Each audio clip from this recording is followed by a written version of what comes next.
evening, and welcome to the television graveyard. We are your TV necromancers, Laura Prince and Noah Houlihan. We have come here tonight to examine the spirits of past television shows, to find out which ones could be resurrected, should be resurrected, and which ones should just stay doomed. This will be a podcast in which we analyze the history, the hype, and the aftermath of shows that ran only one season, including some that ran only one episode. Today is a request by a friend of the show, Jeff Stormer, and with me as always is Noah Houlihan. This podcast isn't gonna start with a whimper, but with a bang! R.I.P. in peace, our microphone. That's it! Welcome to Wrestling Society X! Yes! Welcome to the bunker. The bunker, where pretty decent pro wrestling happens. Yes. And very weird camera effects. Yes!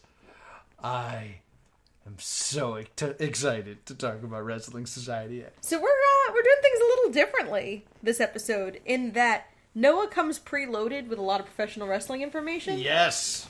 So he's going to be driving the bus a little more on this one. Yeah, on top of that, I know a lot about Wrestling Society X. Wrestling Society X is a DVD that I have bought at least twice.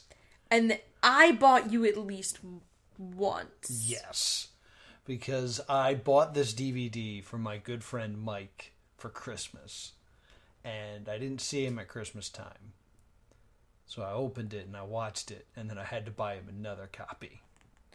And then I bought you another copy that you've lost, and we watched it on YouTube. Yes, I don't know what happened to my beloved Wrestling Society X DVDs. They're full of lots of goodies. Yeah, so, and they are available on just Amazon. This is not hard to come by. Yeah, so pick this one up or watch it on YouTube because I got a lot to say. Yeah! So Wrestling Society X is meant to be an underground wrestling society.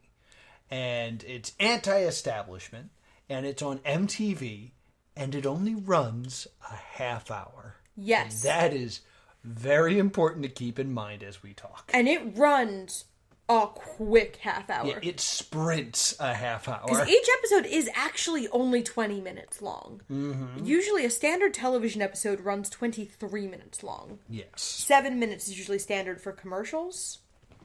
So every episode starts with this animation of like going down a hallway, and then the camera looks over at a poster, and you'll see like a little bit of what action you'll see that night. Yes. And the announcement of tonight's musical guest. Yes, who did perform, but we never see it. We never see the performance because there's no time for it.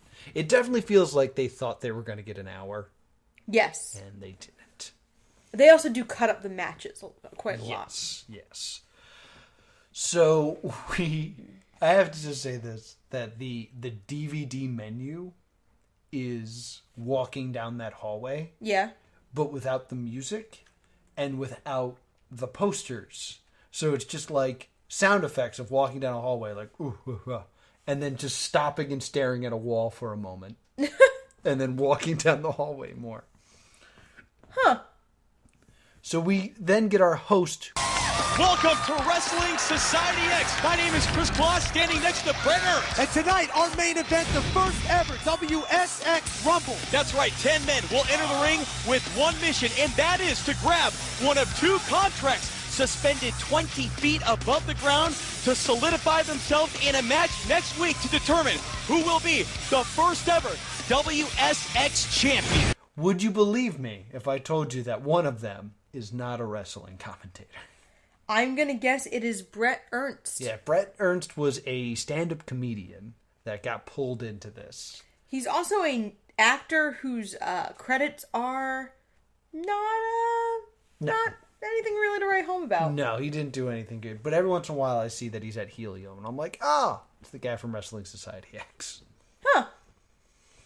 So then we meet our ring announcer, Fabian Kalin, who I love. Yeah. He has the Mr. Kennedy, like, fancy boxing microphone that comes down from the ceiling. Yes. And is always screaming and insane. Now, down to the ring to Fabian Kalin.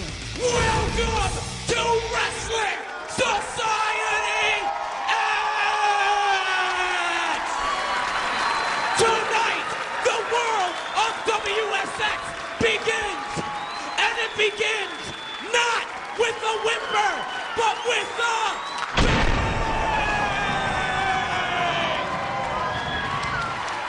Yeah, he is very, very high energy. So, this brings us to my first question for Laura. Do you get his name? Fabian Kalin? Yeah. Oh, Jesus. As soon as you say his name is a pun, I get Yes, it is. But it didn't occur to me. It is a pun off of Kayfabe.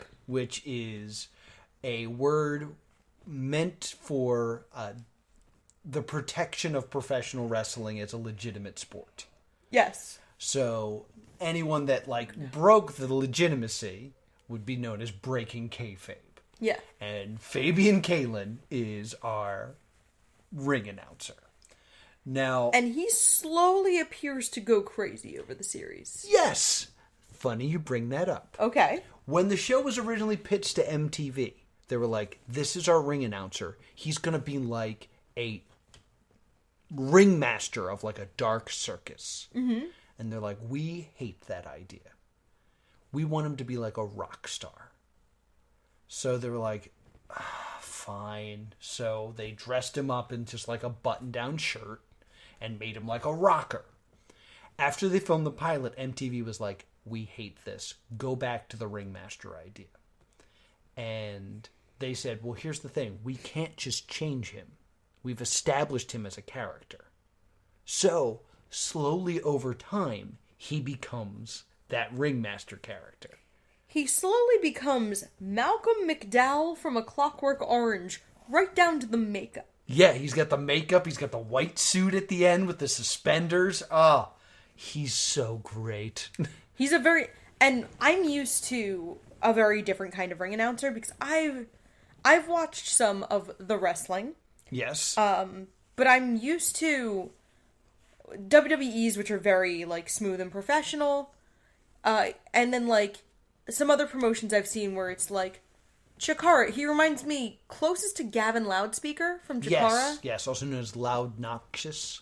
Yes, Loud and Noxious. That kind of level of energy. Yeah, he's just constantly screaming, and, we're setting the stage that this is not WWE. Right. This is something else. So get excited.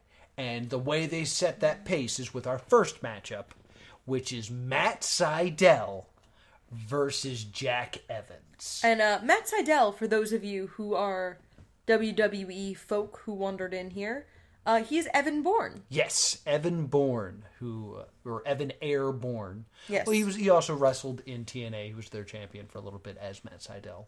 Mm-hmm.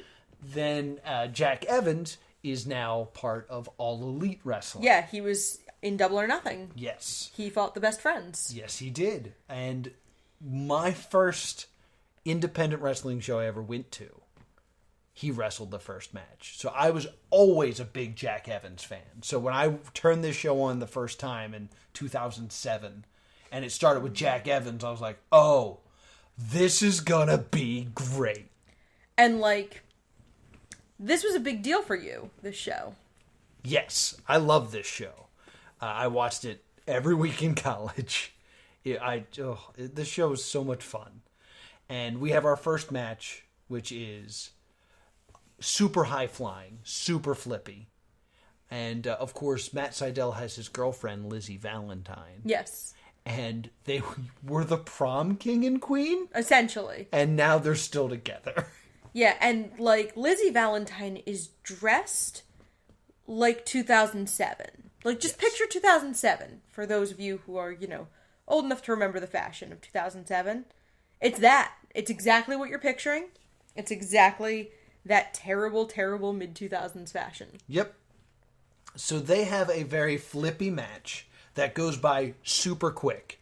And you'll notice there are no, like, wrist locks, headlocks, rest holds, anything like that. No. They're just constantly flying around the ring. Yes.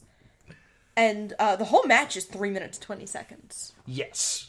And, like, in wrestling time, that is very short. And they constantly say, you know, this match is scheduled for one fall with a 10-minute time limit. Yes. Which is half an episode, so... Yeah, and I mean, every episode starts with the same 2 minutes of stuff. It's the intro, introducing Brett Ernst and Chris Kloss, introducing a musical guest, and then going to Fabian Kalin, who does his little bit, and there is a disclaimer crawl. Yes. Because this was not that long after Jackass. Yes, about that. Yes. MTV did not allow them to do anything where it's a strike to the head. Yeah, they were very squeamish about imitable acts. Yes, so that's why there's like very few like punches and things like that. I don't think there's any DDTs. There's a couple pile drivers. And that's why the show goes so far into Crazy Town. Yes, well they actually get away with 2 strikes to the head. Mm-hmm. And I will point them out as they come up. Yeah, because I also did some research into the show, and when they were pitching the show, they were kind of just throwing stuff out to see if MTV would bite. Mm-hmm. And apparently you can't say Piranha Death Match. I was hoping you didn't know that. No, I do research. I'm sorry. Yes. Basically they're like, yeah, here's all these different crazy death matches, and they say Piranha Death Match, and it as something like, we'll throw that at them, and then we'll tone it down. And they're like, oh, we definitely want that. So this whole season is building up to a Piranha Death Match. Yes. We then have to move on to how they're going to crown a champion.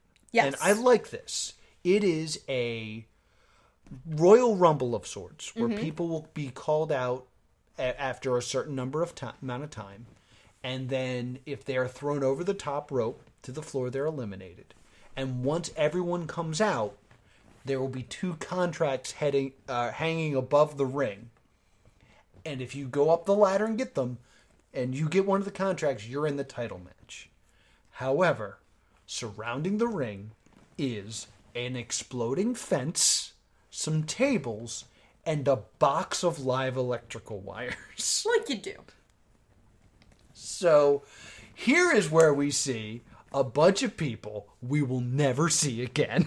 Yes, we see. Do you happen to have the lineup? Yes. Vampiro, Six Pack, Alcatraz, Just Incredible, Chris Hamrick, Teddy Hart, Chaos, Puma, Youth Suicide, and New Jack. Yes. So they each come out one by one and make something crazy happen. Yeah. Now, the few points I want to bring up, number 1 is Puma. Yes. Puma is eliminated during the commercial break. Yeah. And we never see Puma again. Do you know who Puma is? I do not. Puma is the first WWE Cruiserweight Champion, T.J. Perkins. All right, then I'm super glad that he was eliminated, because he's an MRA and I'm not a big fan of his. The next person I want to talk about is New Jack. Oh, why do you want to talk about New Jack? I have a lot of great reasons to talk about New Jack. First, one of my favorite stories is I was going to go see New Jack live. Yes. And he was wrestling at the ECW arena, and I couldn't make it, so my friend went without me. The guy, Mike, who I was going to buy the DVDs for. I was like, how was New Jack? He didn't wrestle. I was like, well, what happened? He's like, well, he asked for a 7-Up, and all they had was Sprite. So he tried to stab someone and got arrested. And that's New Jack. And that's New Jack for you. Now, here's the fun thing. New Jack's, MO is weapons. He whacks people with weapons. Now, one of the weapons he uses in this match is a guitar. Right. And I told you, while we're watching it, watch this guitar. He hits someone over the head with a guitar, and it looks like confetti comes out. Yeah. They were told, the stagehands of this show were told to fill the guitar with sugar, so that when he hits you, there's like a cloud in it, and dust. They filled it with packets of Sweet and Low. So that happens, and the guys in charge were just kind of like, close! Good enough. I mean, we're not gonna prop a new guitar. Yeah. So... I mean, the match was happening. So, only so much you could do. The next person I want to talk about is Just Incredible. Yes. Just Incredible, ECW superstar. Mm-hmm. Very talented individual. Big fan of his. He's had some rough luck. I was actually supposed to ring announce a show that Just Incredible was main eventing, and he got arrested on his way to the show. It seems to be a trend. Yes. Just Incredible was also supposed to be a star of this show. The pilot was shot like a few months before the rest of the... The pilot was shot in January. The rest of the show was shot that November. Yeah, so like almost a year later. Just Incredible is the only person in this match who doesn't win, but isn't eliminated. So they wanted to turn Just Incredible into this like underdog that's always just falling short. Yeah. So that was the plan for Just Incredible. A John Cena figure. No, John Cena wins. Okay. A Sami Zayn figure. I love Sami Zayn. Where, like, he's great, and he's not winning the big one, but, like, he's also not losing. Like, he does not lose this match. He just doesn't win. Kind of like a Finn Balor. Yeah, kind of like that. So, unfortunately, that plan gets completely thrown out the window, because Just Incredible can't do the rest of the show. Okay. So, Youth Suicide's another character that we're going to talk about more later. Yeah. But he climbs the top of this ladder. This is his first match ever. Oh my god. He shows up, throws thumbtacks in the ring, gets thrown in the thumbtacks, goes up the ladder, gets pushed over the top rope into an exploding cage, and explodes. As one does. Yes. You'll notice this trend a lot with Youth Suicide.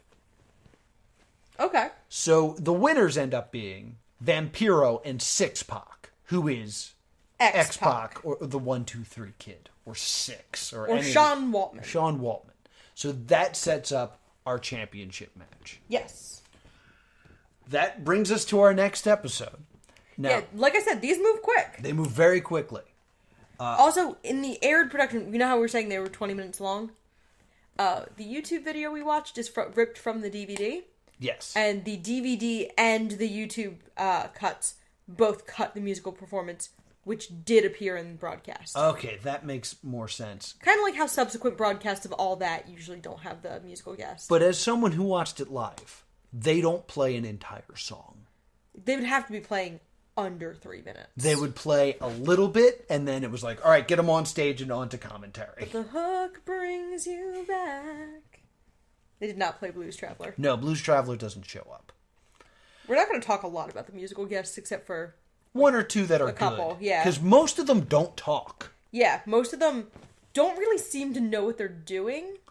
I mean, basically, there's a moment in all of them where they're like, hey, so do you like wrestling? And then they name Hulk Hogan and Randy Savage. Yeah. They're like, yeah, Hulk Hogan, yeah. And that's it. So, episode 2. Yes, episode 2 introduces us to Luke Hawx. Yes. And who appears to be the biggest star in this show. Because it seems like he gets the most screen time. The Human Tornado! The Human Tornado, who has balls of steel. That's his gimmick. His entire gimmick is that low blows don't work on him. Yes. He's also a pimp. Yes. Because I'm not sure if you caught this, but did you notice him talking about his tornadoes? Yes, I did notice it. I was not a huge fan of this character because of that. I was just wondering if that, slipped under the radar. No, it didn't. This show is supremely dated.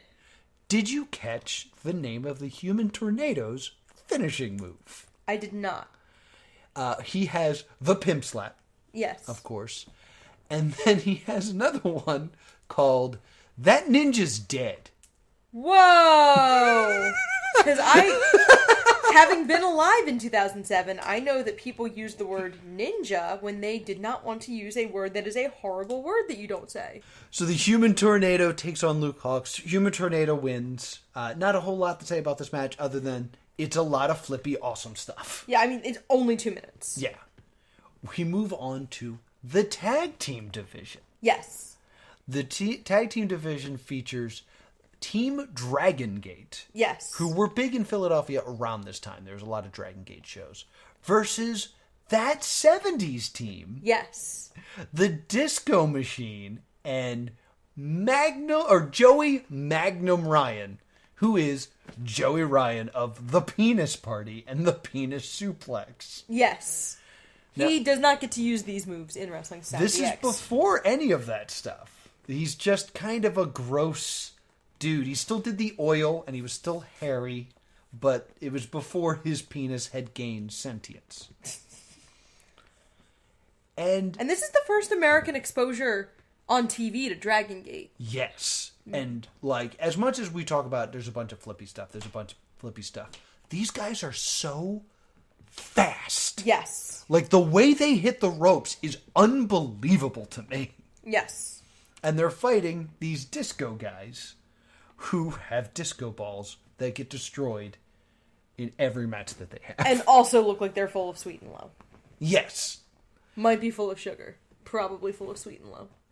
They have a decent match. And, like, we're shown that Team Dragon Gate is good. But that 70s team wins. Which is weird. Yes. To me. Because it's such, like, a campy gimmick. It's a very jobber gimmick. And also, this is important, every time that 70s team wrestles, Joey Ryan requires an inhaler and shows his ass. Yes. So, get used to Joey Ryan's ass. And we don't mean that in the euphemistic, like, he makes himself look like a fool. We mean you literally see his butt. Then, we get to our main event. I know, I'm flying through this. I mean, so does the show. That brings us to our main event for the WSX champion. It's Six-Pac, versus Vampiro. But a coffin has been brought. Yes. To ringside. Because if there's not a gimmick in the main event, it's not Wrestling Society X. So, well, I can shed some light on this. They promised an insane spot every episode. There had to be, like, they had a meeting where they'd be like, all right, what's the insane thing? For this one, it's this coffin. Yes. So, they bring out a coffin. They wrestle a good match, and it should be established, like, these are the two names of the show. Yeah, Vampiro and Six-Pac are already established wrestlers. Yes. Six-Pac, WCW, WWE stars. Vampiro, WCW star, AAA star. So these are like the two names. They have a decent match, but it's kind of hard to enjoy this match because it's not the insane flippy stuff. It's just kind of like, oh, I know these two guys. Yeah. Do you share that opinion that this match was not as, like, special? Yeah, and the show, it's also like the longest match of the episode, which is a weird sentence in a 20-minute episode, but it's 4.5 minutes, and they're a little older and a little more slow-moving, so it feels like the longest match. Yeah, I mean, this is like... Vampiro will wrestle elsewhere after this, but this is like the last major company... Well, this is not a major company, but, like, we're not going to see X-Pac in, like, WWE after this. He does some stuff in TNA, but, like... But let's not talk about TNA. Exactly. So they have a decent match. It ends with a tombstone pile driver into the coffin that explodes. Yes. And when it explodes, like, it shakes the whole building. Which is done by a poorly shaken camera. Like, the camera shakes, everybody screams, and everyone should be dead. Yeah. But that is not the case. That's a theme with Wrestling Society X. Something so cataclysmic happens that it should have hurt audience or staff. Yeah, people should be disemboweled. But instead, Vampiro pins him and becomes the WSX champion. Yeah, and X-Pac is still alive. Yes, yeah, he will wrestle later. But I think at this point it's important to mention that we are only watching what ran on television. Yes. We are not watching WS Extra, which was a side show that aired only online. Now, what happens on those web shows is kind of important at times. Is it? What's going on. Because we also get introduced to Matt Classic. Yes, which we've seen in a promo. Yes. The new generation of pro wrestling superstars showing why WSX is truly the battleground of the world's best. But there is one guy who takes exception to this new generation. Frank A. Gotch, Lou Thez, Farmer Burns, and now Matt Classic. Classically trained in the catch-as-catch-can method of the match sport. Sculpted from Mount Olympus like a Grecian god with the hook-and-shoot method of freestyle and Greco-Roman wrestling. His full body slam and deadly judo chop don't even scratch the surface of his wrestling repertoire. Beware of him. He will make you his human pretzel. He's here to put on a veritable wrestling clinic. Yes, America, do not adjust your viewing screen. He truly is a Matt Classic. He was a grappler in the 50s, went into a coma and woke up and just put on his mask and trunks and is now going to wrestle. And he wrestles in a Matt Classic style. Yes. A lot of like airplane spins and like a lot of old school wrestling. This would be Colt Cabana. Hi, Colt Cabana. So we see a promo for him. He never appears on the show. No, he never does. He does have some good matches against El Hombre Blanco in El Hombre Bianco El Mascarado. Yes. I'm reading it off of a sheet. Yes, it's very difficult to say. So he does have a triple threat match and stuff like that, but there will be a few things that happen online that I will bring up. Okay. And I should mention that they do make it look different when it's the online show. Fabian Caitlin ring announces from outside the ring. Okay. Just to be like, it's different, we're a web show. Nah. Now, these were filmed at the same time. I'm sure they were. Yeah. I'm sure this whole show was filmed in about a week and a half. You're not wrong. You are 3 days? No, I'm sorry. 5 days. 5 days? Yeah, that makes sense. It was filmed from November 11th to November 16th. That sounds about right. So that brings us to episode 3, yes. which is... it starts with Vampiro being like, I'm champion, what's champion. up? Yeah. And then we have a tag match between The Filth and the Fury and the Trailer Park Boys. Yes. The Filth and the Fury, M-Dog 20. Yes. Who you might know as Son of Havoc from Lucha Underground. Which is a lot like this show. Also, playable character in Backyard Wrestling 2.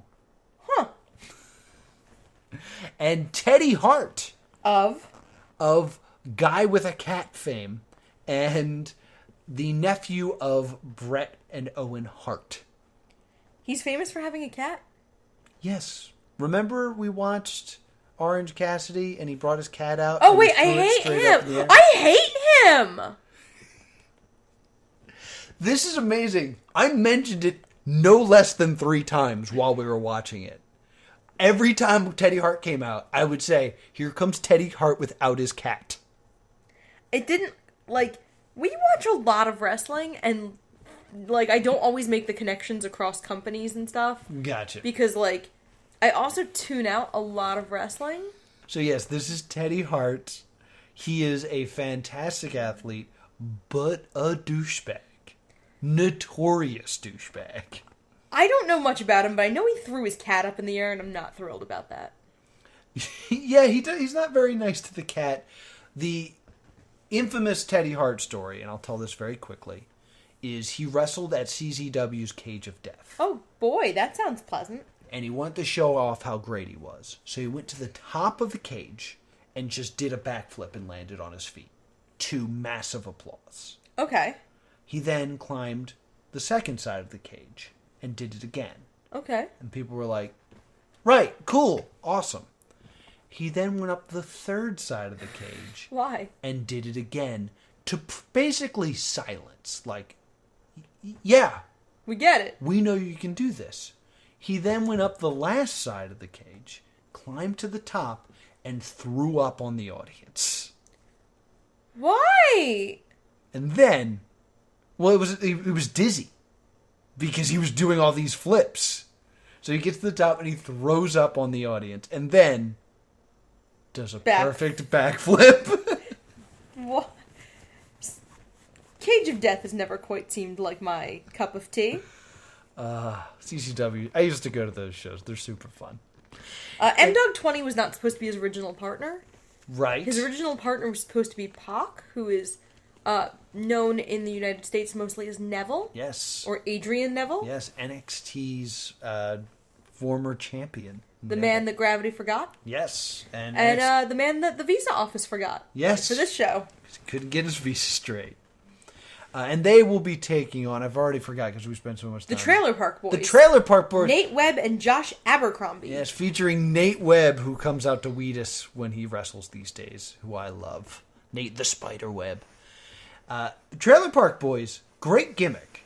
Like, they're just, like, they love fighting, they wrestle each other. We will not see them again after this match. And Abercrombie's a very odd last name for a Trailer Park Boy because Abercrombie in 2007 was essentially the embodiment of like the Matt Sydal character. Yeah, it's a very strange name, but that is the name he continues to wrestle under. Yeah, so. I mean, I'm sure it's just his ring name. Yeah, it's just his ring name. And then we have a scene with Los Pochos Guapos. Oh, we're not done talking about Teddy Hart. Oh, okay. Because you're missing one of the most important moments of the show. Okay. He takes one of the Trailer Park Boys, rips a cable out of the wall, and electrocutes him. Yikes. He then falls onto a table, and he grabs a bottle of water and douses him with water, which causes one of the greatest calls in wrestling. Wait a minute, what the hell is this? He ripped that cord out with that spark. Did you see that? He's got live electricity right there, Sparta. Oh my gosh. Water, as we all know, is a conductor to electricity. Yes, absolutely That's right. a strong conductor to electricity. He's not wrong. Throws the wire on him, and he explodes again. Not enough for Teddy Hart. Teddy Hart then climbs up a structure and hits open heart surgery, which is a big flippy-do, to drive him through a table. He exploded twice. Yes. Not enough. Yes. Did you not remember a man being electrocuted? In my defense, things explode at least twice an episode on this show. This is true. This is true. And, hey, we actually don't see him again, so he might have died. Yeah, that's true. He may have canon died. So next, we have a scene with Los Pochos Guapos. Yes. Do you know what that means? I do not. The handsome Mexicans. Pocho, based on my research, is a term for... It's like a colloquial term. The handsome Mexicans. Yeah, it's a colloquial term that essentially means Mexicans. And guapos means handsome. And they have two interests in this world. Mamacitas and cervezas. Starting the trend of uncomfortable racial gimmicks. Yes, it feels very glow. Yes. I mean, we did just have the Trailer Park Boys. See, but... With white trash, Jeb Webb, I think his name was. See, that's not like... But not every white guy on the roster is a racial gimmick. That is true. So it's not the same thing. So they're just doing a scene where they talk about, cervezas and mamacitas, which are the two Spanish words the writers knew. Yes. And they just wanted to establish those people. Well, they are also fighting. because they were both supposed to be in the Battle Royal in episode 1. Chaos and... Aaron Aguilera. Yes. And Aaron Aguilera forgot to enter the match. Yes. Because he was too busy with the Mamacitas. Yes. This is a big trend of Aguilera is preoccupied with Mamacitas and/or Cervezas, and Chaos is the serious business guy. Now, is this where they set up the TLC match? Yes. I got an idea. I got an idea how we can get some payback on those bastards. Me, you, Luke, and Alcatraz in a TLC match. Tables, ladders, and cervezas. Now, it should be noted, and this is something I really respect about Wrestling Society X. I forget who they wrestle. Alcatraz and Luke Hawx. Alcatraz and Luke Hawx. Because Luke Hawx threw Chaos into the electricity in the first match. Yes. Or the first episode. So in the first episode, Chaos gets thrown into this electricity. In the second episode, Los Pochos Guapos attack Alcatraz and Luke Hawx. And when they do it, they attack them with a table and a ladder. And Chaos ends up going through a table because his partner's too busy looking at the cervezas. So they set up a reason why this should be a TLC match. Yes. Like, the fact that they took the time to be like, we're telling a story, it's not just, here's crazy gimmicks. Because that's what this show could be. The show could just be like, here's some crazy stuff. But they spend the time to, actually retell the story. Yeah, they really do try to have consistency between episodes. They try to have a plot. Yeah, so they do a great job with that. It's not just a spot fest. So they set up the TLC match, which we will see in the next episode. No, we see it in this episode. Oh, is it this episode? Yeah, Excuse me. Between then and then, we see a quick 2-minute match with Jack Evans pinning El Hombre Bianco El Mascarado. Another white guy whose gimmick is that he's a white guy. He reminds me of El Generico. Yes. In that he's probably done a lot of his training in Mexico and done a lot of his work experience in Mexican wrestling. So I don't think his gimmick is that he's white. His gimmick is that he's a white guy being a Mexican wrestler. Yes, as his name states. So there's the tables, ladders, and cervezas match. Yes, which there's miscommunications once again between Los Pochos Guapos, and it ends up with Chaos going face first into a 6-pack of beer. Yes. And not 6-pack like X-pack. Yes. And he gets glass in his eye. Ugh. It dawns on me now, as you brought up 6-pack. If Pac was supposed to be the partner for Teddy Hart, there would have been 2 6-packs in this company. I wonder if Pac would have had a different name. Maybe. Or, because he wasn't in the pilot, so 6-pac's already been established. That is true. So in any case, this ladder match is decent. Yeah. But, there's a big spot into the cervezas. And there is a spot where it is a slingshot into a ladder that's hooked on the ropes. Mm-hmm. And that is one of the times where they're like, blunt trauma to the head. We got away with it. The other being the guitar from the first episode. So Alcatraz pins Chaos for the win. Yes, Los Pochos Guapos can't keep it together. And then at the end of the episode, we have Jack Evans outside, and he meets what seems like a fan. Yes. And he meets Marcus Riot. Whatever. And he's like, you're my favorite wrestler. I've had all your tapes. And they shake hands. And then Jack Evans kicks him in the balls. Yep. Only Human Tornado had been here. Which leads to a match next week. Where Jack Evans will face Marcus Riot. Yes. So now we're on episode 4. Yes. And it's Scorpio Sky. Scorpio Sky. Let's talk about Scorpio Sky for a moment. Scorpio Sky is the guy who peaked in high school. He is such a fun gimmick. Yes. He comes out with plaques that say perfect attendance and most likely to succeed. And, like, at one point, Lacey, who's their backstage interviewer, was like, he just showed me his perfect attendance thing from 2nd grade. So he just, like, carries around all of the awards he's ever gotten, including, like, participation trophies and stuff. So, few fun things about Scorpio Sky. Yeah. He's currently in All Elite Wrestling. Oh, good for him. He's part of SoCal Uncensored, SCU, with Kazarian and Christopher Daniels. Oh, good for him. He was also played Harold in the anger management sketches with Daniel Bryan, Kane, and Dr. Shelby. Oh. So there's a very famous thing where it's what makes them a tag team is Harold does a trust fall into Kane and Daniel Bryan, and they both just let him fall.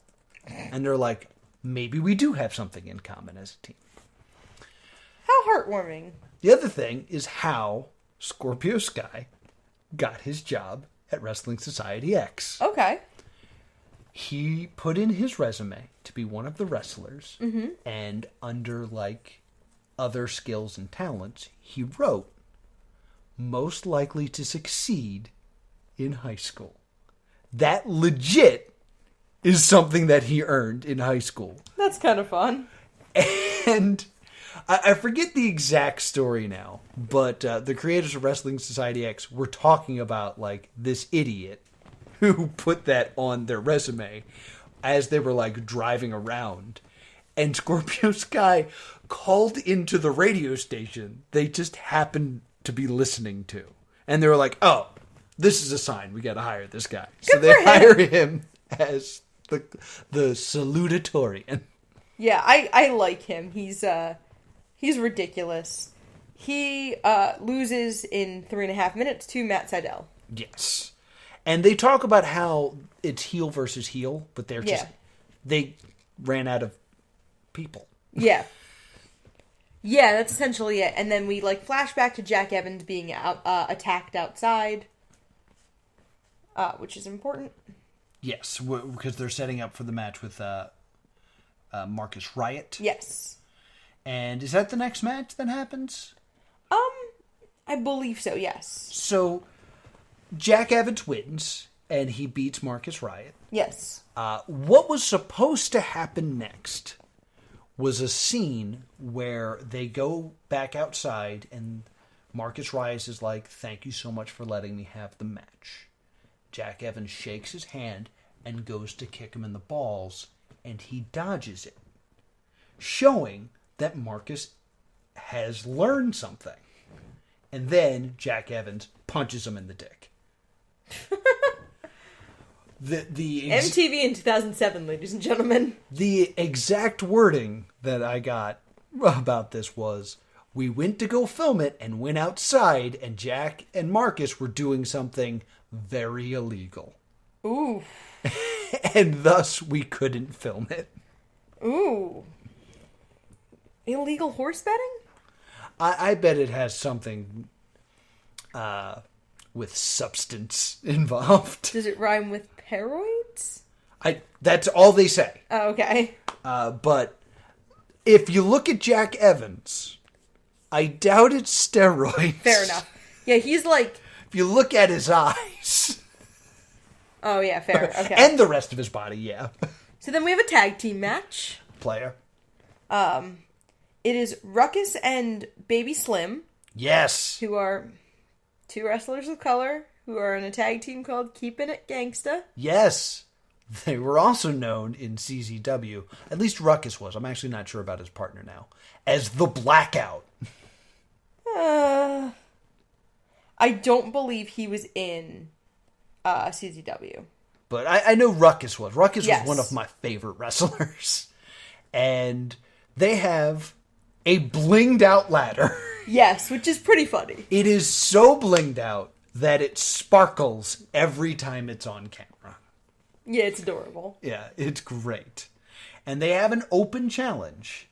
And out come That 70s team. that 70s team.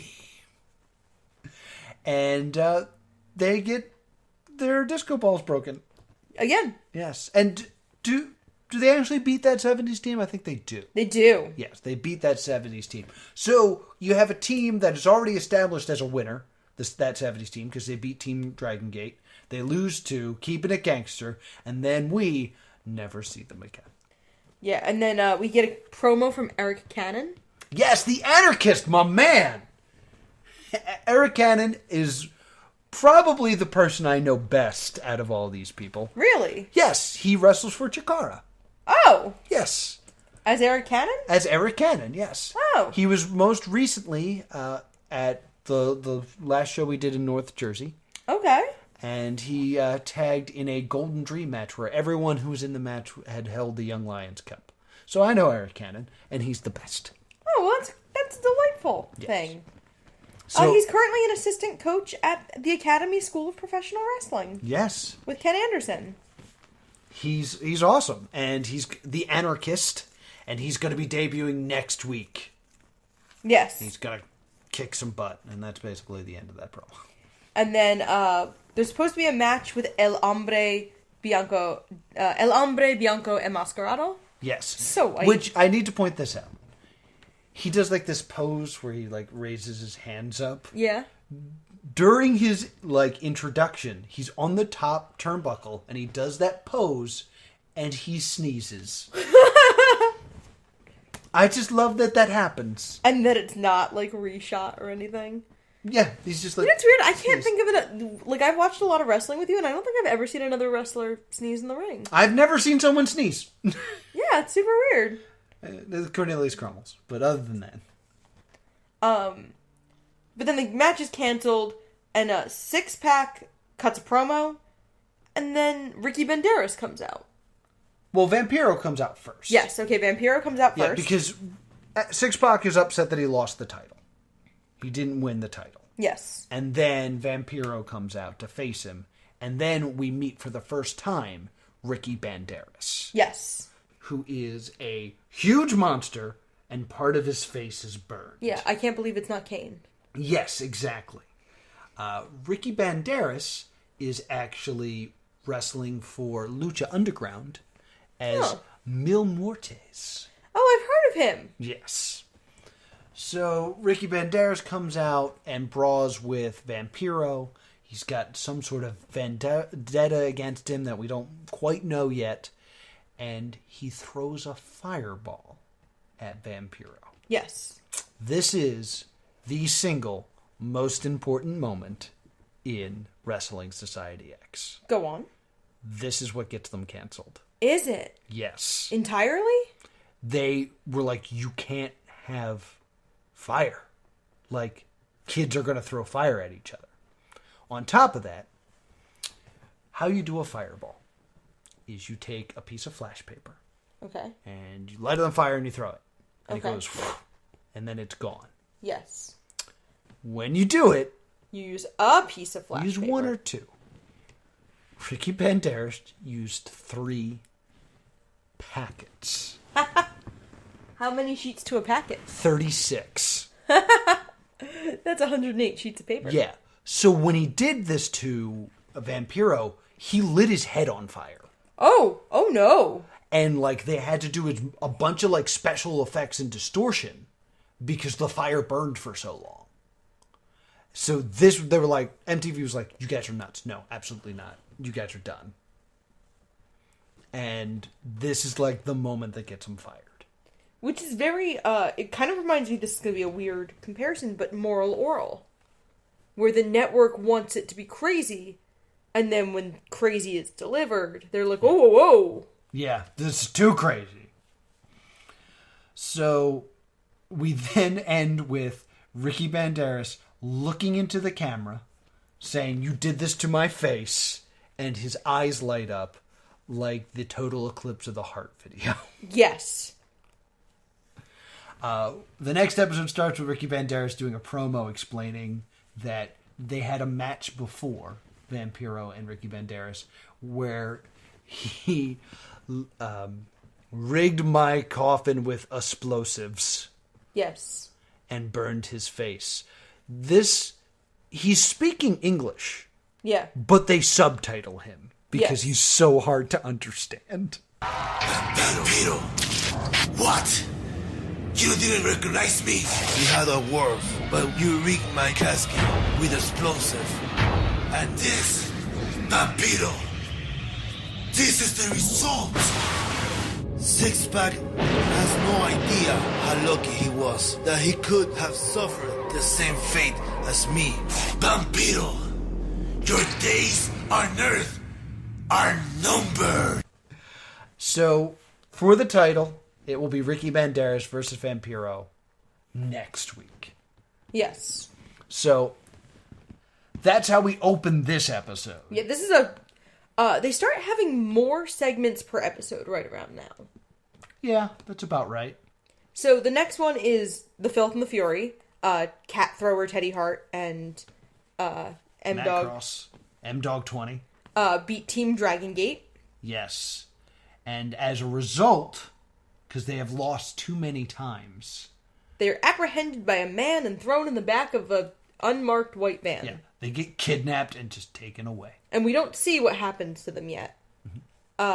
Then we meet Lacey. This is really the first time we see Lacey. Yes, who's like their backstage interviewer. Yes. They're Scott Holiday, if you will. Yes, they're Scott Holiday. And she kind of exists to have the microphone taken away from her. Yeah. So she interviews Scorpio Sky, and he kind of just talks about how he's going to go after Jack Evans. Yeah. Yeah, he just, he's building the next week's match. Yeah, just a quick little thing. And, it should be mentioned that Six-Pac, so he could interrupt last week, beat up the Human Tornado. Yes. So they got beef now. So they're going to have a match. Yep. They have a decent match. It's like all matches here. Short. And Six-Pac wins. Six-Pac wins, but while he's pinning the Human Tornado, he humps his face. MTV was like, absolutely not. So they have to cut to like a weird wide shot because they don't want to show it. But he's still visibly humping his face. It's very clear what is happening. You'd think they would have just edited that part down? I mean, it's hard to edit the pinfall. That's true. And then we have Eric Cannon, and he beats Delicado. Yes, B-Boy from CZW. And then the Cartel, the racist stable that Delicado is part of, attacks Cannon, and they dunk his head in quick dry cement. Yes. A few important things here. Okay. All right. One is when the Cartel beats you, they leave a dead fish on your chest. Yes. They're always going to do that. That's important. And two, this is the big spot of this episode. There's not an explosion in this episode. It's just a man being dunked in quick drying cement. Yes. MTV wanted him to show up in the next episode as Rockman, where the cement had hardened and become like an armor to him. That's kind of fun. I don't hate that. It's kind of really silly. Yeah, look at the rest of the show. It also, the quick dry cement is like face mask.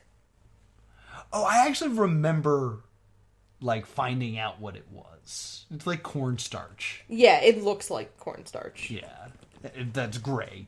So, that's that episode. We're just going to plow through now. Watching these plow through. Yes. I don't think we've prefaced this enough. How many of these episodes end with 1, 2, 3, we gotta go? Yeah, it is crazy quick. And you gotta figure, in a 20-minute episode, there's about 2.5, 3 minutes of starting the show and 30 seconds of credits. So everything you actually hear us talk about takes place over a little over 15 minutes. Yeah. And that's even with, recaps and the slam... Oh, the Quiznos Slamwich. The Quiznos Slamwich of the night, because Quiznos sponsored this. Yes. Because, nothing says dirty underground bunker like Yeah. What really does? Yeah. So then we move on to episode 6. Episode 6, I believe, is the Good Charlotte episode? I believe you are right. Who are the best commentators? Second best. Well, they correctly identify a Dragon Sleeper at one point. They're like, oh, he's got him in the Dragon Sleeper. I was like, whoa! They knew a thing! Yeah, Good Charlotte were better commentators than Brett Ernst. Yeah, it was pretty good. Like, they probably could have gotten a job if the show had gotten picked up. So shout outs to Good Charlotte. Yeah, A+ Good Charlotte. Yeah, if you want to do some commentary, I know a guy. So, episode 6 begins with Jack Evans? Yes. Yeah. Jack Evans takes on Scorpio Sky. Scorpio Sky loses. Jack Evans on quite the winning streak. Yeah, and then we have a couple little mini promos. Los Pochos Guapos continue to disagree in regard to Mamacitas and Cervezas, and they come face-to-face with that 70s team, who are about to get ready for their match. Yes. Because the Disco Machine is talking to Mamacitas. To the Mamacitas and dancing. I got a plan. Oh, really? Yeah, see, now you're gonna start focusing on the Mamacitas and Cervezas starting right now. They're magic balls. You want to touch them? What the? Hey, Disco Duck! Huh? What the hell do you think you're doing talking to our highness? Huh? Oh! Why don't you make a tree and get out of here? Oh. Yes. And they're like, what are you doing here? Get away from our Mamacitas. And then we meet my favorite tag team. Yeah, I'll let you do the honors on this one. Do It For Her, the emo tag team. Because remember, 2007. Yes. It is Tyler Black, who is better known as Seth Rollins, and Jimmy Jacobs. Yes. The zombie princess himself. Zombie Princess? Yeah, that's what he calls himself. Oh, now. okay. He's the zombie princess. But now he's just the emotional heartthrob. Yes. So it's disco versus emo in this matchup. Yep. And it should be, this is at the point I want to note this. That 70s team gives a disco ball to a fan. Yes. And the fan is bewildered. Yes. Would you believe me when I said a lot of these are not really wrestling fans? Oh, I absolutely would believe you. These are basically all paid extras. Yes. And they talk about, the creators of the show actually talk about how successful they felt about these extras. Because by the end of the taping, they were wrestling fans. Aww. Because, like, towards the end, they start chanting X anytime anything, like, amazing happens. The way you would chant ECW. Yeah. So, like, they get into it. And one thing else I want to note is there is exactly one wrestling t-shirt being worn by one of the fans. And it is the Insane Clown Posse. Yeah? Yeah, that's the only shirt that's a wrestling shirt. That's a wrestling shirt? Yeah, they have their own wrestling company, the Insane Clown Posse. Yeah, Juggalo Wrestling. I'm simultaneously unsurprised, but also trying to figure out why you think I would know that. Yes, I believe that is where the Humor Tornado ended his career. Oh. I'm sorry. Yeah. Facts. So, there's a great sequence of Jimmy Jacobs doing his makeup. Yes, And then my favorite line. eating part of his sandwich with a come hither stare to the camera.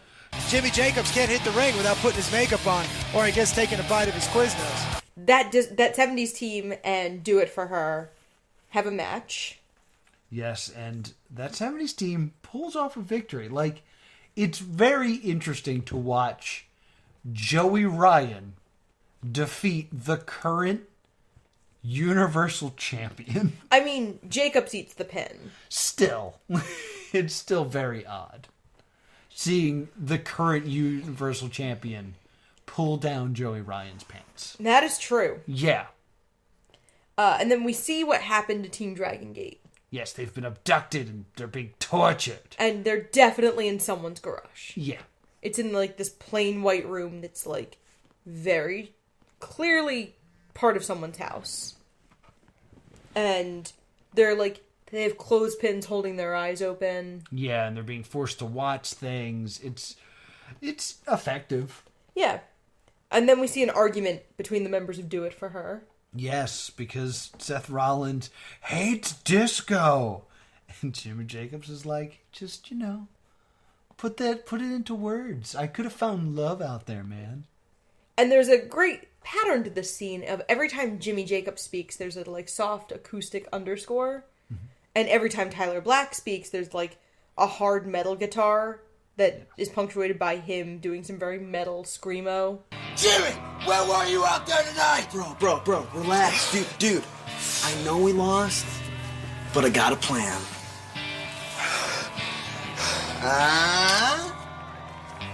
Is this a joke? No, dude. Just tell me your feelings. We're gonna get them all out. We're gonna put them all out. Jimmy, I'm sore. I'm angry. And I'm hurt. Good. See, fear is the heart of love, and laced in the tears of defeat, we'll soar on the wings of the dove to victory. Jimmy, do you not get it? We lost tonight. We lost. And the worst part, we lost to a bunch of hippies. But that girl, dude, I could have found love. Look at the bigger picture, man. Isn't that nice, dude? Chill, bro. See? I hate the 70s! Let it out, bro. Just relax, Silver. Let it out. Did you also notice his side of the screen is very red? Yes. Like they turned him into a big rage monster, and it's very light over on Jimmy Jacobs. Yeah, I wanted to see more of this tag team because I was into this. Well, unfortunately, we never see them again. I don't think that's true. Do we never see them? We never see them again. Yeah, it sucks. You gotta watch. That's not true. We don't see them again. My bad. We don't see them again. You have to watch WS Extra. They're in dark matches. Yeah. So after what is a show-stealing performance by Do It For Her, we then have what happens next. Ricky Banderas throws Fabian out of the ring to challenge Vampiro for the title. And he beats up Vampiro, and then Six Pac shows up and also just starts kicking Vampiro. Yes. And also, Youth Suicide comes back. Right. And Youth Suicide battles against Ricky Banderas. They battle to the top of a structure, and he throws him off, and he misses the landing pad. He catches the corner of it, and then it's all concrete. Yeah, he almost hits it. Yeah. More about Youth Suicide later. Talk about your gimmicks that would never work in 2019. Youth Suicide, you don't think? No, I feel like that's a bad name with his finisher, the euthanasia? Yikes. We never see it. It could be anything. Oof. So, episode 7. Yeah, we have the Cartel taking on Eric Cannon and ECW legend, hardcore legend, Vic Grimes. Yeah. And I believe this is before the Lady in the Mask shows up. This is the episode where the Lady in the Mask. Yes, this is Nick Grimes. Yes. Who is Chikara's Sarah Del Rey and currently the head female trainer at the WWE Performance Center. That is super interesting. Yes. And I forgot... Oh, I'll get into... I gotta talk more about Fabian Kalen later. Yes. So, the Cartel wins, and they put fish on their chest. Fish. Remember. It's a fish. And then we do have a little sequence where Lizzie Valentine is reading a note, and Matt Sydal is curious, and she kind of plays it off like, oh, it's a note from a fan. We have so many fans. And then he says he's going to fight the Human Tornado next week, and that they're going to have, he's going to show Human Tornado who the PIMP is. Yeah. It's terrible. I'm glad you loved it. Oh. So then we have Los Pochos Guapos and The Filth and The Fury. Yes. It's Oh, I'm sorry. Human Tornado is about to have his match with Matt Sydal. Right. And Lizzie costs him the match because he's so preoccupied with her and with this weird note. With this note. Yeah. And then we have the tag match with Los Pochos Guapos and The Filth and The Fury. And surprise, surprise, The Filth and the Fury lose this match. They do. And it's the first victory for Los Pochos Guapos. And the first allusion to a tag team belt. Yes, which is an accident. They're like, oh, they really want those titles. It's like, those titles don't exist. The titles are actually announced in the final Wrestling Society Extra. Yeah. They say it's Lacey and Fabian Kalin, and they announce that there will be a tag title tournament. Huh. We'll talk about that at the end of this episode. All right. Let's keep rocking. Episode 8 with the best musical guest. Oh, yeah. Stay doomed alum, Mr. Worldwide! Mr. Worldwide Pitbull. Who is having the time of his life. he just keeps saying stuff like, look at this, look at this, look at this, look at this, look at this. Yeah, like, Pitbull, Good Charlotte knows what they're talking about. Pitbull is having a great day. Pitbull is just amazed by everything. He's so happy. Yeah. So he brings some joy to this. The Los Pochos Guapos are attacked by the cartel outside. Yes. Thrown into some cars that are, for some reason, have graffiti on it that says UPN. Did you catch that? No, I didn't. Yeah, I don't know why. I don't know if it was a shot at SmackDown, because SmackDown was on UPN at the time. 2007, I don't think anything was on UPN. Was that post UPN? I think it might have been. Like, UPN stopped being a network in, like, 2006. 2005, according to what you just clicked on. No, they ceased broadcasting in 2006.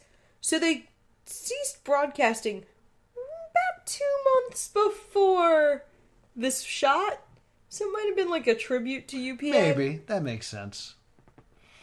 So in any case, they get beat up. So we're setting up a match with the cartel later, which we'll get into. So after that beatdown, we then see...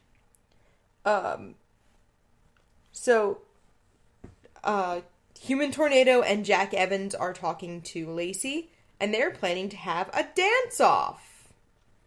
Yeah, so they're setting up a WS Extra. Ooh, get excited for a dance-off. And then we have a title match. Yes, we have Ricky Banderas taking on Vampiro. This is one of their longer matches. Yeah, it's about 6 minutes. We have a commercial break in the middle of it. It's so long. Yes. And they destroy everything. Yes. They go on the stage. Vampiro goes through a table covered in light tubes. Yes. And that's not the end of the match. And it's not really an explosion. Yeah, it's just a painful thing. Vampiro gets up bloody. Yeah. It's pretty crazy. And it ends with Vampiro being thrown into an exploding coffin. He is chokeslammed through. Same way that X-Pac had to go through one. But this one is draped with barbed wire. I feel like if you're exploding, you're not going to care too much about a few pieces of barbed wire being stapled to it. No kill like overkill. But we have a new WSX champion. Ricky Banderas. And it's Ricky Banderas. Yes. And that's pretty much that episode. We see a little bit of what happened to Team Dragon Gate. Yeah, they're still being tortured, but they're going to come back soon. So that's going to take us into episode 9. And we have Luke Hawx and Alcatraz again. And they beat Eric Cannon and Vic Grimes. And Vic Grimes flies into an explosion. Yes, he flies through a WSX light tube sign. And the creators of the show actually made sure that sign showed up earlier in the season. So it's not like, oh, what's this sign? Oh, obviously they're going to get thrown through it. So, good on them. Yes. And the musical guest, Styles P, is audibly bewildered by what's happening here. Yes, it's a very confusing time for him. 6 minutes and 40 seconds, he says something to the point of, I think this is illegal or something. This is illegal. So then Lacey has an interview section with Los Pochos Guapos about what's been happening. And this is where they announce it. They are going to have a Piranha Death Match against the cartel. Yes. Get it? Because they put dead fish on people. I didn't get it. I just figured piranhas. Storytelling. Yeah, I mean... It makes sense. And then Lacey interviews Matt Sydal and Lizzie Valentine. And as Lizzie tries to dismiss Lacey from their room, Lacey asks them to address rumors about Lizzie and Six-Pac. Yes, and she denies and denies and denies. And is this where Matt Sydal interrupts and gets his ass kicked, or is that later? That's later, because Okay. the next match is Jack Evans versus the Human Tornado. Yes, in a fantastic match. This is because their dance-off went to a draw. So they have an incredible match. It has a commercial break in it. And then all of a sudden, out of nowhere, the bell rings. And it is a time limit draw. Yes. Because, as they've been saying, every match has a 10-minute time limit. And the audience is actually chanting, "Let them finish." Yeah, let them fight. And Fabian Kalin is grinning malevolently. Yes. This was supposed to be the dawn of him being like a minion for a higher power.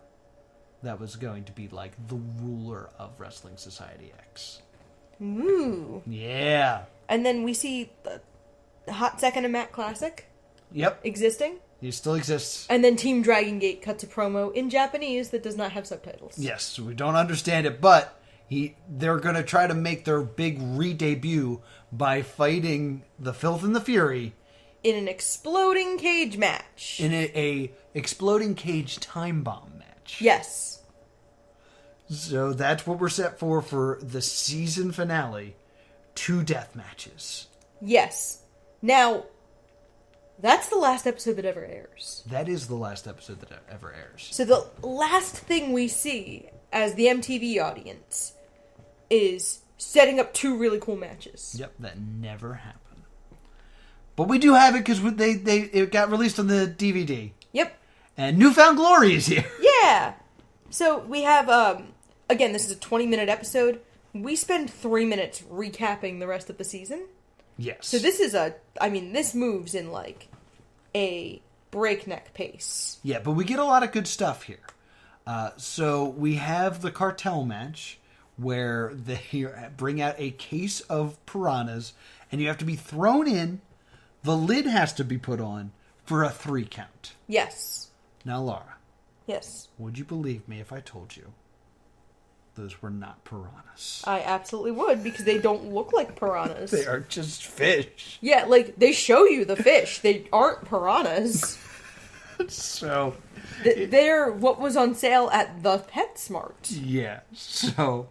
I don't know how they get away with not being in trouble for throwing people at fish, but... Because it never was aired. That's why they're not in trouble. Yeah, I guess that's the case. So, Chaos sells it the best that he can, that he's covered in bites. Yes. But it's very silly. It's not... It's probably the worst match. Yeah, I mean, it's funny because there's fish. Yes. And Chaos is accidentally clotheslined by his own partner into the tank. Yes. Because So- they just aren't in sync. They... Not... Mamacitas, cervezas, Mexican stereotypes. Yes. Vampiro kills everyone. Yes. He comes out and, like, just... Everyone gets a chokeslam. Referees, just, like... Anyone just around. I think we see the Trailer Park Boys for a moment here. Yeah, he just... If you happen to be there, he chokeslammed you. And they set up that there will be a rematch for the WSX Championship, which never happens. Yeah. But Lacey strongly hinted a second title. Yes, all about high flying. Yes. And there will be a match between Jack Evans and the Human Tornado. No time limit. We never see that match. Yeah, that match is never filmed. It is very sad. And then our main event is Team Dragon Gate, Masato Yoshino and Genki Horiguchi, with Teddy Hart and M-Dog 20. Yes. In an exploding cage time bomb match. Yes. And basically, the way this works is if you're thrown into the side of the cage, it explodes. Yes. On top of that, across the cage is a scaffold. If you go up to the scaffold and hit the time bomb, you have a minute to get out of the ring before the whole ring explodes. And how does the match end? Well, before we get into that, the manager interferes in this match. Yes. And shoots a fireball into Teddy Hart's face. Again, which we're not supposed to be doing. Yeah, it is the sole reason this episode does not air. Is it? Yes. It blinds Teddy Hart, so he accidentally power bombs the referee into the cage. So the referee explodes. As one does. Sakota is the name of Sakota. The manager. Teddy Hart goes into the cage, M-Dog 20 goes into the cage. They set off the time bomb, and everything explodes. And that is how... But the ring is fine. Yeah. And they explode through, like, a camera whiteout and shaky cam. Yes. That's how explosions happen. And that is the end of Wrestling Society X. Yep. So, few things I want to tell you about. All right. So, they were going to have a tag team title tournament. That was the next thing. And I'd like to point out that how this show works, there was no thrown together tag team matches ever. Right. Like, there was never the WWE... Tag match play. Yeah, like, you two hate you hate that guy and you hate that guy. Well, you're a team now, and you two fight those other people. That stuff never happens. Like, the champion's not on every episode. And it's not a bad thing. Yeah, he's not like... Yeah, it's not important that he's the focal point. Right. And I want to ask you this. Who are the superstars and who are the jobbers? It's really hard because most of the quote-quote jobbers are just people you don't see much of. Like El Hombre Bianco Mascarado. Mm-hmm. We just don't see much of him, so I would say he's a jobber. Yeah, I would say him and Scorpio Sky. Yeah, and Scorpio Sky still gets a lot of screen time for a jobber. But as someone that loses a lot, you care about him as a character. Yeah, same with Do It For Her. Do It For Her probably jobbers. Yeah. They don't get that much screen time, but I refuse to see it that way. Yeah, because like, I love them. Every person in here is important to the story and important as a competitor. Yeah. There's no one in here that's like, oh, they're a loser. Like, it would have been really easy to make that 70s team jobbers. Yeah. And they win a lot of matches. They do. So, they were going to have this tag title tournament. I know who was supposed to win that tournament. Based on what you saw, who do you think were planned to be the first WSX champions? I feel like based on what we're seeing, Team Dragon Gate, because they finished so strongly at the end of the first season. It does make sense that they start off as losers, they're reprogrammed, and then they come back as these killers. Yeah. It is not Team Dragon Gate. Okay. Is it Do It For Her? It is not Do It For Her. Boo. It is in fact Los Pochos Guapos. Which have had a storyline. Like, yeah. And you could have a satisfying story of they're effectively underdogs. Mm-hmm. So, like, the idea of them finally getting it together and winning the championship is a great moment. And we've seen them, that they can work together and win matches. Yeah. So, like, that actually makes total sense in storyline. Yeah. It would have been great. Wrestling. I also know that what the season finale of season 2 was going to be the first WSX pay-per-view. Oh my gosh. So they were actually planning a pay-per-view. And one of the big attractions of that pay-per-view was going to be Ricky Banderas versus Youth Suicide in a scaffold match. Okay. And a scaffold match is where you fight on a scaffold and then you win when you throw your opponent off of it. Okay. Youth Suicide's function in Wrestling Society X was supposed to just be stunts. Yes. So that's why he shows up and explodes. That's all he does. The arc of Youth Suicide was he gets beaten up and destroyed the whole first season. He then goes to find a teacher to help him, like, become a wrestler. And he goes to Terry Funk. Oh. And only on his 6th retirement then. Yeah. And the one thing that they had planned was that Terry Funk was going to give him a bomb and he'd have to, like, run to get it defused. That's really funny. So that was, like, there was a lot of things that were established in this season that were, like, going to pay off later. Yeah. Like, they had a lot ready to go. Which is incredible, because you think of, like, WWE that has, like, a cast of hundreds, And they can't seem to find anything for anyone to do. Here's another thought. There was 10 episodes, right? Yeah. 10 20-minute episodes, Yeah. right? So, overall, how many hours of actual content did we get here? So, 10 times 20 is 200, which means we got a little under 3.5 hours. Mm-hmm. And if you cut 10 minutes off, that's 190. And if you cut, 2 minutes off at the beginning of each episode that was the intro and Chris Kloss and Brett Ernst, that takes off another 20 minutes, which puts you at exactly a 3-hour Raw. Yeah! There's about as much time as a single episode of Raw is all of Wrestling Society X. And so much happens! Yes. You care, there's arcs, there's things you care about, you establish these people, there's never a 20-minute promo to start an episode. There's never the term suffering succotash is never there. There's no authority figure. No, which I kind of love. We clearly don't need one. Eventually there was going to be someone in charge. Right. But, we never need one, and we never miss it. No. And, because in WWE especially, the authority figure has become kind of a detriment. Because the authority figures seem much more concerned with their own place in the show than actually doing a show. Yeah. And, we're straight up recording this during SmackDown. Yeah. Don't care. That brings me to Fabian Kalen. Okay. I love Fabian Kalen. Fabian Kalen currently works for the WWE. Okay. He's a creative down in NXT. Oh. Fabian Kalen also appeared on another show. Okay. He was on the TBS reality show He's a Lady. What? Where 11 men fought to be the most convincing woman. Yikes.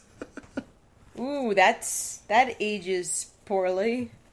So, apparently you signed up for this reality show and you didn't know what it was, and he ended up on it. I think that's hilarious. On the DVD of Wrestling Society X, there's a very special video.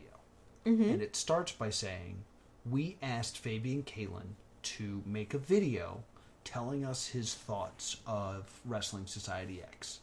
This is what he sent us unedited. And it's a close-up on his face. And he's talking about how, he loved Wrestling Society X, but he is blamed for the failure of Wrestling Society X. About how all these fans hated how he yelled and screamed. Really? So he says at the very end, and it's very darkly lit, and there's special effects and stuff. He says, but through the pummeling pain and punishment, the one thing that's always been the same is I have never been a pawn in someone else's game. So why would WSX be any different? Just a ring announcer? No, my friend, so much more than that.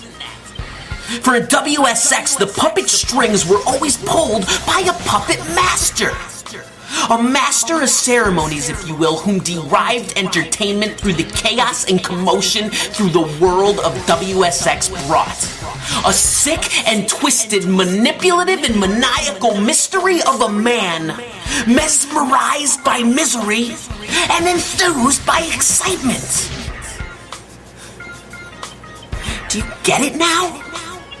Can you read between these lines? Can you decipher this message? If what is said is true, then responsibility must be taken, and responsibility must lie on me, for WSX was supposed to be so much more. Millions of wrestling fans can't be wrong, can they? Wrestling magazines can't be wrong, can they?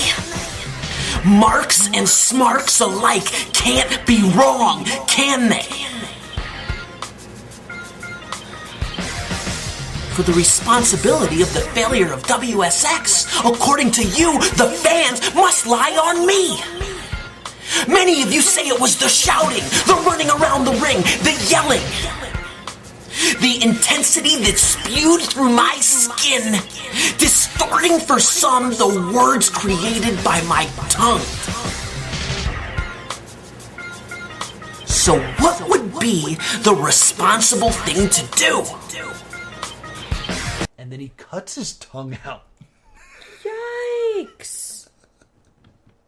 Holy cats. Like, it's amazing, like, having watched Wrestling Society X, which is nothing but flash and color, to have this video on this DVD that's, like, dark, long, intense promo. And it just ends with darkness, and it's just like... I don't like it. Don't like it. Don't like it. Like, I remember just, like, watching that alone in my basement, like, oh! Damn it! I'm so glad I didn't watch that with you, because I would have hidden under the couch with the dog. So, Fabian Kalin, big fan of yours. He did a great job. Like, Yeah, I really love him in this. I liked that he was a very different kind of ring announcer. Yeah, he gives the show a different identity, which I absolutely love. Like, it makes it a little... 'cause one of the big critiques of WWE you see is that it's spit polished to a fault. Yeah. Everything is very pretty, everything. In an episode of Total Divas, one of the Bella Twins calls it Broadway with body slams. Yeah. And that's very much how it feels. It feels very sanitary, very pretty, very polished. And Fabian Kalin really does help. This isn't that. This is not polished. Things can go wrong. I'm gonna run around in a circle and scream. Like, he's unsettling in a good way. Yeah, it's super interesting. So let me ask you this. No. You know that they filmed all this in 5 days. Mm-hmm. And you know that we've only watched like half of the wrestling matches because there was also all the wrestling extras. Yeah. You had all these men doing insane stunts, wrestling multiple matches in a couple days. How do you think the injury report for this show is? No injuries? Teddy Hart hurt his elbow. Oh. And that's it. Everybody was fine. Because I think one of the big contributors to injuries is work rate. Work rate and I think travel. Yeah, like I think one of the big things that affects like your WWE wrestlers more than anything is that there's never... You can wrestle 5 days straight and then take a week off. Yeah. Well, that'd be something. And my final bit of note. And also these matches are so short. They asked the creator of Wrestling Society X if he had any regrets about the show. And he said, my only regret is that we were never able to release Wrestling Society X uncut. Because every match is like 10 minutes. Ooh. And the amount of stuff that's cut out and the stories that they tell in those matches is heartbreaking that no one will ever see. I mean, maybe if we all bother the crap out of the Wrestling Society X Twitter account. Oh, I'm sure that's the one that wants to release it. It's MTV that won't release it. That's so strange. MTV, like, this is a bastard stepson to Jackass. Yeah. It's a shame, though. Any other bits of trivia that you found that you wanted to share? I don't have a lot of other trivia. Most of my trivia actually worked in pretty well. All right, so we got to give it a verdict. All right. What do you think, Noah? It's 100% a stay tuned. Like, not only do I wish there was more of this, but I will watch and rewatch what there is of this over and over again. And it's such an interesting time capsule. Mm-hmm. Like, the people who are there, seeing where they are now, seeing them all just kind of jammed together and in this, like, weird moment is just so crazy to me.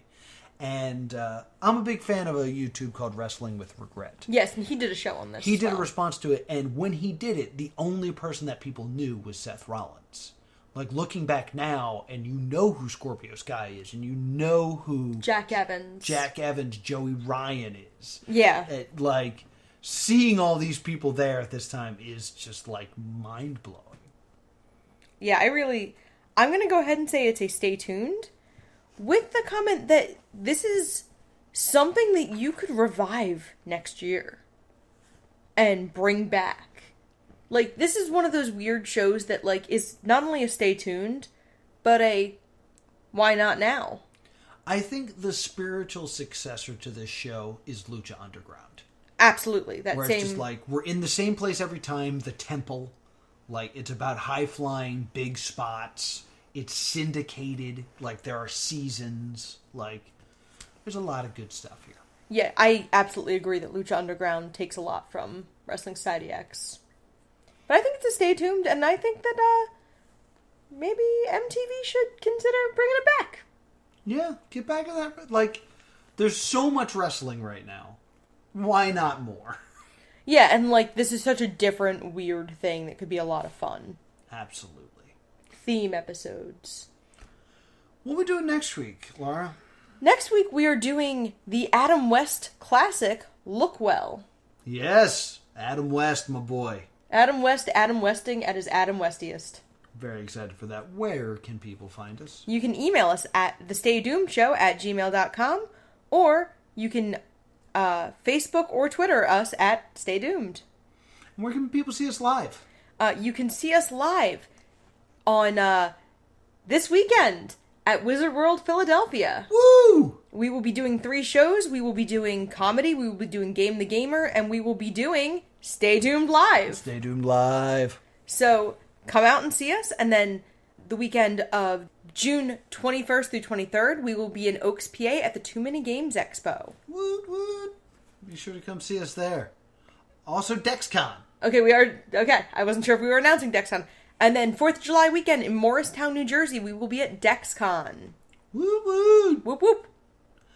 If you want to talk to me about all the wonders of Wrestling Society X, I'm at TV's Noah. If you want more professional wrestlers to wear eyeliner, I'm at Priorities. Until next time, stay doomed.